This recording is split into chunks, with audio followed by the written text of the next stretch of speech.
रशीद किदवई हमको जी, नहीं है। ओके मैम, रशीद किदवई जी को चर्चा में लाऊंगी। रशीद किदवई जी, क्या है जो उत्तर प्रदेश की राजनीति में इस वक्त राजनीतिक दल मिस कर रहे हैं या जिसको समझने में गड़बड़ी हो रही है? मीनाक्षी देखिए, कुछ भी मिस नहीं किया जा रहा है। देखिए, शुद्ध राजनीति हो रही है। 6 महीने 8 महीने के बाद चुनाव है, उसकी पूरी कवायद चल रही है। राजनीतिक दलों के मीनाक्षी दोहरे मापदंड होते हैं। जब सत्ता में रहते हैं तो दुहाई देते हैं कि सदन ठीक से क्यों नहीं चल रहा। मैं आपको अनगिनत किस्से बता सकता हूँ। वो लंबा इतिहास है भाजपा का। जब वो कोलगेट और तमाम स्कैम हो रहे थे, 14-14, 15-15 दिन लोकसभा नहीं चली। उससे पहले नरसिम्हा राव काल में अनेकों इनके ऊपर विवाद लगे थे और अनेकों बार जो था भाजपा ने संसद नहीं चल रही थी और बार बार यही तर्क दिया जाता था, अरुण जेटली जी और सुषमा स्वराज जी दुनिया में नहीं है। बार बार उन्होंने कहा कि सदन की कार्रवाई ना चलाना देना वो उनका एक लोकतांत्रिक अधिकार है, विरोध का करने का एक तरीका है। उसके बहुत सारे बयान मौजूद है। दरअसल चंदा चोरी का मामला बहुत संवेदनशील है। आपको याद होगा कि लोकसभा के चुनाव में भाजपा का प्रदर्शन अच्छा नहीं रहा था। वो अयोध्या फैजाबाद की लोकसभा सीट भी हार गए थे। उसके बाद एक असेंबली बाय इलेक्शन हुआ था जिसमें भाजपा जीत भी गई थी। तो भाजपा उसको लेके बहुत ज्यादा सतर्क है, क्योंकि बहुसंख्यक वोट का समुदाय का वोट जो है उनके लिए बहुत मायने और महत्वपूर्ण रखता है। और समाजवादी पार्टी उस ये कमजोरी मामला को भाग गई है। 2027 के चुनाव में एक बड़ा इलेक्शन इशू बन पाएगा। बिल्कुल, एक उसकी निर्णायक चीज है। और जी, और मीनाक्षी भाई एक बात और कहूंगा कि ये तमाम राजनीतिक दल ये सब चीजें करते हैं। अब ये कहते हैं कि नहीं है, सदन में ऐसा क्यों हो रहा है, असेंबली में क्यों हो रहा है। मुझे बोफोर्स के पूरे बोफोर्स गेट बनाए गए थे। जब जेपीसी बना दी गई थी तो उस समय बोफोर्स के मामले में राजीव गांधी का विरोध क्यों किया? तो तमाम राजनीतिक दल ये हथकंडे अपनाते हैं, सदन के अंदर सदन के बाहर तमाम चीजें करते हैं। ठीक है शांतनु जी, कोई नई बात तो है नहीं। इस तरह से संसद में इससे पहले भी तमाम उदाहरण जो है यहाँ पर अभी रशीद किदवई जी ने गिनाए ही हैं। लेकिन बड़ा सवाल यहाँ पर यह है कि क्या इस विषय पर ही अब यूपी का चुनाव आप देख रहे हैं कि लड़ा जाएगा? बीजेपी को घेरने के लिए मंदिर पॉलिटिक्स। देखिए, समाजवादी पार्टी पिछले 9.5 साल अपने एमवाई फार्मूले से मूव करके पीडीए पे आ गई और जब उनको लगा कि पीडीए का फार्मूला भी नहीं लगा तो उनके हाथ ये मुद्दा लगा। ये मुद्दा लोगों में भी फैला, लेकिन जिस तरह से योगी आदित्यनाथ ने एसआईटी बैठाई और उसमें सीनियर ऑफिसर लगाए, ताबड़तोड़ एफआईआर हुई, तो वो मुद्दा एक तरह से लोगों को सॉल्व होता दिखा। और जैसे ही लोगों को मुद्दा सॉल्व होता दिखता है वो मुद्दा ठंडा मतलब खत्म हो जाता है। लगता है कि सरकार के पास मुद्दा है, सरकार के पास पहुंच गया।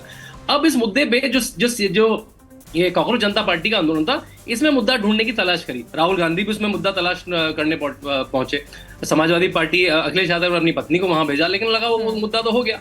अब वो मुद्दा भी एक्सपोज इसलिए हो रहा है कि वो झारखंड में तो इनमें से कोई नहीं पहुंच रहा, केरला में तो कोई नहीं पहुंच रहा इनमें से, पंजाब में तो कोई नहीं पहुंच रहा इस्तीफा मांग करने के। तो वो मुद्दा भी पता लग गया, जनता को खुश हो गया, तो ये वापस अपने राम मंदिर के मुद्दे पे आ गए। लेकिन अगर मैं सलाह देना चाहूं अखिलेश यादव को, तो जैसे ही वो राम मंदिर के मुद्दे पे आएंगे, वो हिंदुत्व के मुद्दे पे आएंगे, जनता उनसे सवाल पूछेगी, भाई आज तक आपके घर से 2 घंटे पे राम मंदिर गए क्यों नहीं भौजाई जी के साथ? आपके सांसद को 1.5 साल लग गए।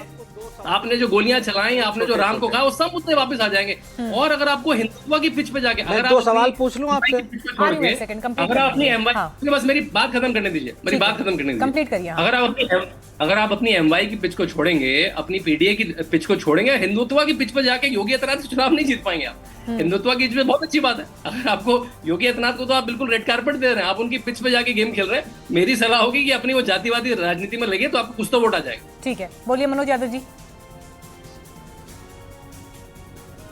देखिए, मैं बीजेपी के नाकारेपन का समर्थन करने वाले अपने साथी से इतना ही कहूँगा, अरे विपक्ष में है, केरला से लेके और झारखंड और पंजाब में हर जगह बीजेपी विपक्ष की राजनीतिक दल के रूप में है। उससे कह क्यों नहीं रहे हैं? उससे कहिए ना जाके वहां छात्रों के लिए लड़ाई लड़े। मतलब नाकारेपन की हद पार कर दे रहे हैं। वो आप चाहते हैं हम जाएं वहां पे लड़ने? अब बीजेपी दिल्ली में बैठ के देख चंदा चोरी अयोध्या में करे, दिल्ली में करे, लखनऊ में करे, मलाई लूटती रहे और नकारापन हम चले उनका जेल। ठीक है मनोज यादव जी, मुझे एक सवाल का जवाब दो कौड़ी के हैं बीजेपी के लोग, उनसे आप ये भी उम्मीद नहीं करते। शांतनु जी के सवाल का जवाब नहीं देना चाह रहे, एक सेकंड। क्यों नहीं बनना शांतनु जी के चाहते? सवाल का जवाब नहीं देना चाह रहे, आप मेरे सवाल का जवाब दीजिए। एक सेकंड, मेरे सवाल का जवाब दीजिए। मनोज जी मुझे बताइए, देश की जनता, यूपी की जनता जब आपसे ये सवाल पूछेगी कि आमंत्रण के बावजूद आप राम मंदिर क्यों नहीं गए, अखिलेश जी राम मंदिर क्यों नहीं गए, तो उसका क्या जवाब है? हमारे नेता ने बिल्कुल स्पष्ट रूप से कह दिया मीनाक्षी जी, कि हम भगवान शिव की प्रार्थना करके, उनकी पूजा पाठ करके, केदारेश्वर धाम का मंदिर का उद्घाटन करा के, साधु संत जो असली वाले हैं उनसे करा के, जो राजनीतिक नहीं है उनसे करा के, तब प्रभु श्री राम के दर्शन करने जाएंगे। और वो रोते हुए विधायक कहाँ गए भाजपा के, जो रोते हुए फना रहे थे, वहां आंसू बहा रहे थे। शिव में अब क्यों नहीं जा रहे हैं अयोध्या में जहां चोरी हो गई? प्रभु श्री राम और भगवान शिव में अंतर देख लिया? नहीं, देखिए मीनाक्षी जी, आप बाइफरकेट मत करिए। ना, कोई अंतर नहीं है, कोई अंतर नहीं है। शिव शिव हैं, देवों को देव महादेव हैं, शिव से बड़ा कोई नहीं है। और ये बात समाजवादी पार्टी ने कह दी। लखनऊ का देखिए सौभाग्य, जिस दिन से सावन लगा उस दिन से बारिश शुरू हुई है। वैसे एक बात मैं भी बता दूं, ऑन लाइटर नोट आपको, Manoj Yadav ji, on lighter note बता रही हूँ, ठीक है, आप लोग केदारेश्वर मंदिर का निर्माण करा रहे हैं, लेकिन केदारनाथ धाम जहां पे स्थापित है ना, वहां के लोग भी इस बात को बड़े करीब से देख रहे हैं। उत्तराखंड पहले यूपी का ही हिस्सा था, बड़े करीब से देख रहे हैं और पूछ भी रहे हैं कि जो ओरिजिनल है वहां जाइए ना, प्रोटोटाइप और कॉपी बनाने का क्या मतलब है? तो लोग पूछ रहे हैं ये सवाल, जाएंगे वहां पर उत्तराखंड की जनता के बीच, तो वो जनता आपसे पूछती हुई आपको दिखाई देगी। माता के मंदिर देश में सैकड़ों तादाद में बने हैं मीनाक्षी जी, सैकड़ों तादाद में वैष्णो देवी जी के मंदिर बने हैं। ओरिजिनल होता है, बस मैं ये बता रही थी आपको। शिरडी के साईं के मंदिर बने सैकड़ों तादाद में, इस देश में कृष्ण जी के मंदिर बने। इस पे कोई सवाल नहीं होना चाहिए, ठीक है, इस पे कोई सवाल नहीं होना चाहिए। मंदिर बनना बड़ी बात है, ये थोड़ी नहीं कि उसका कोई उसका हुबहू बन गया तो वो बुरी बात हो गई। पांडे जी, विपक्ष को जो विषय अपनी सहूलियत के हिसाब से दिखाई दे रहा है, उसके लिए आप आंदोलन कर रहे हैं। झारखंड की तस्वीर नहीं दिख रही, पंजाब की तस्वीर नहीं दिख रही, ये सवाल उठकर बार बार आ रहा है। मीनाक्षी जी, जो मुद्दे प्राथमिकता के आधार पर लिए जाने होते हैं वो मुद्दे कांग्रेस पार्टी ले रही है। पहले राम मंदिर का मुद्दा आया, लेकिन उसके पहले नीट के छात्रों का आंदोलन आया, तो कांग्रेस पार्टी ने पहले उस आंदोलन को आगे बढ़ाना ज्यादा उचित समझा। अब फिर से राम मंदिर का मुद्दा, चूंकि इस देश के और विदेशों में रहने वाले करोड़ों करोड़ हिंदुओं की आस्था से जुड़ा हुआ है, तो ये मुद्दा निश्चित रूप से प्राथमिकता के आधार पर लिया जाना चाहिए। और कांग्रेस पार्टी को इस बात की चिंता है कि समाजवादी पार्टी इस विषय को उठाने में थोड़ा आगे निकल गई है कांग्रेस पार्टी से। ये है मंथन का विषय आपके बीच। ये मीनाक्षी जी, आप ये करिए, कांग्रेस पार्टी अपना काम कर रही है, जो करोड़ों करोड़ लोगों के आस्था में चोरी हुआ है, अपना काम करने में देरी तो नहीं हो गई, उसकी बात कर रहे हैं। हम मिलकर लड़ रहे हैं, नहीं देरी तो नहीं हो गई, हम मिलकर लड़ रहे हैं। अभी कोई साथी कह रहे थे कि 27 का चुनाव नहीं, 2024 ही हम उत्तर प्रदेश में भाजपा को हरा चुके हैं। जहां तक चुनाव का सवाल है, चुनावी मुद्दा नहीं है, ये आस्था का मुद्दा है। और एसआईटी की बात हो रही थी, हमारे शांतनु जी कह रहे थे योगी जी ने एसआईटी बना दी। उस एसआईटी में एक 420 का आरोपित रख दिया, विजय विश्वास पंत, उसको सुप्रीम कोर्ट को हटाना पड़ा। और जो एसआईटी की 9 पन्नों की रिपोर्ट आई थी मीनाक्षी जी, उसमें तो अनिल मिश्रा का जिक्र था, उनकी गड़बड़ियों का जिक्र था कि 6 फरवरी 2025 को बैंक के साथ मिलकर जो नए सुरक्षा के मानक तय किए गए, उसमें जांच में ढील दी गई और उसी के कारण चोरी आगे बढ़ी। तो अनिल मिश्रा के खिलाफ एफआईआर क्यों नहीं दर्ज हुई?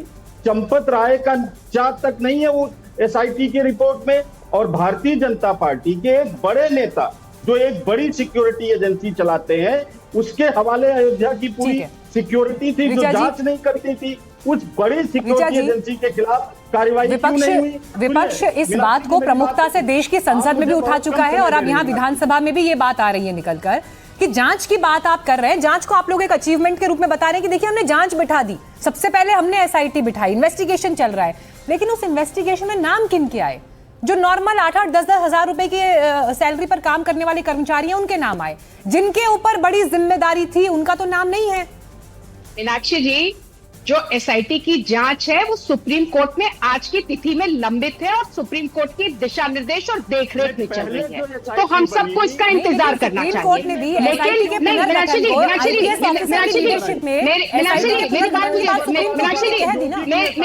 मेरी बात पूरी हो जाने दीजिए। लेकिन सुप्रीम कोर्ट ने भी एसआईटी का पुनर्गठन करने की बात थी ना कि एक आईपीएस ऑफिसर की लीडरशिप में एसआईटी बनेगी। पुनर्गठन की बात तो सुप्रीम कोर्ट ने भी की है। मीनाक्षी जी, सुप्रीम कोर्ट के सभी दिशा निर्देशों का पालन किया जा रहा है। देखिए, मैंने उनके बीच में नहीं बोला था, अब आप सुन लीजिए। ठीक है, उमाशंकर जी सुन लेते हैं, पांडे जी उसके बाद मैंने आपके बीच में नहीं बोला था।